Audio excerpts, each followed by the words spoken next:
कह रहे हैं रबर स्टैंप आपने बैठाया है। मैं इससे सवाल पूछा है, कम से कम मुझे कह दूं। हाँ उदित राज जी आ रहा हूँ, इसके बाद आ रहा हूँ बस। अरे भाई जरा मुझे मेरी बात रखने देंगे। हाँ बोलिए जी, जिस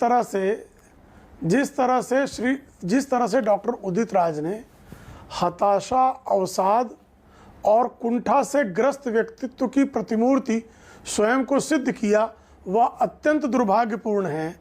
और कांग्रेस के संचार और मीडिया के प्रभारी श्रीमान जयराम रमेश सारे लोगों को जो है भाषा शैली और भाषा पर प्रवचन देते हैं, वो कृपा करके उदित राज की भाषा को देख लें और कांग्रेस के प्रवक्ता और पैनलिस्ट किस तरह की भाषा का प्रयोग करते हैं वो उनके ध्यान में आ जाएगा। विनोद अग्निहोत्री जी तो कांग्रेस को लंबे समय से कवर करने वाले वरिष्ठ पत्रकार हैं, संभवतः उनको भी इस तरह की भाषा से बड़े सहमत नहीं होंगे।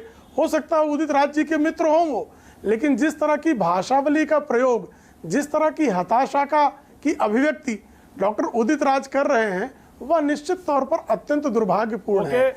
अब मुद्दे की बात है कि ये कह रहे हैं कि भाई मैं मेरी बात पूरी कर लूं थोड़ी सी, मुझे और 10-20 सेकंड दे सकें तो उचित होगा। देखिए जैसे उन्होंने कहा क्या किया डॉक्टर श्रीमान रामनाथ कोविंद जी ने, भाई जम्मू एवं कश्मीर में वनवासियों को, जनजातियों को, वाल्मीकि समाज के लोगों को जो 70 वर्षों से सम्मान नहीं प्राप्त था, अधिकार नहीं प्राप्त था, मताधिकार नहीं प्राप्त था, आरक्षण नहीं प्राप्त था, वो देना डॉक्टर बाबा साहब आम्बेडकर के स्वप्न की पूर्ति नहीं है? कृपा करके बताइए। और उसके बाद आप कह रहे हैं क्या किया उन्होंने? भाई उनके ही कार्यकाल में और डॉक्टर बाबा साहब आम्बेडकर के किसी न किसी वक्तव्य को कैसे श्रीमान नरेंद्र मोदी की सरकार साकार कर रही है, उनके लगभग हर वक्तव्य में इस तरह के उदाहरण आए हैं।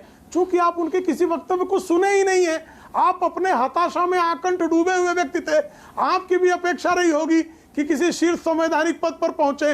ये तो भारतीय जनता पार्टी कृपा है, हम लोग की तरफ कहते हैं कि अब तो हल्दी लग गए, तो आपको भी हल्दी लग गई कि आप सांसद हो गए महाराज, वरना जो है आप कहाँ सांसद हो जाते आप जानते हैं। और आप कांग्रेस की बार बार बात कर रहे हैं, जिस कांग्रेस को आप रिप्रेजेंट कर रहे हैं, डॉक्टर राजेंद्र प्रसाद जो हैं उनके बारे में आपकी क्या राय है, जरा बताइए। उनको आप हिंदू कोड बिल के कारण आप और डॉक्टर बाबा साहब आम्बेडकर से टकराव के कारण डॉक्टर राजेंद्र प्रसाद के बारे में आपकी क्या राय है, सर्वपल्ली राधाकृष्णन जी के बारे में आपकी क्या राय है, जो सतत जो है हिंदू आध्यात्मिकता जो है और हमारे हिंदू वाग्मय के बहुत बड़े प्रचारक थे, उनके बारे में क्या राय है? उदित राज रिस्पॉन्ड कर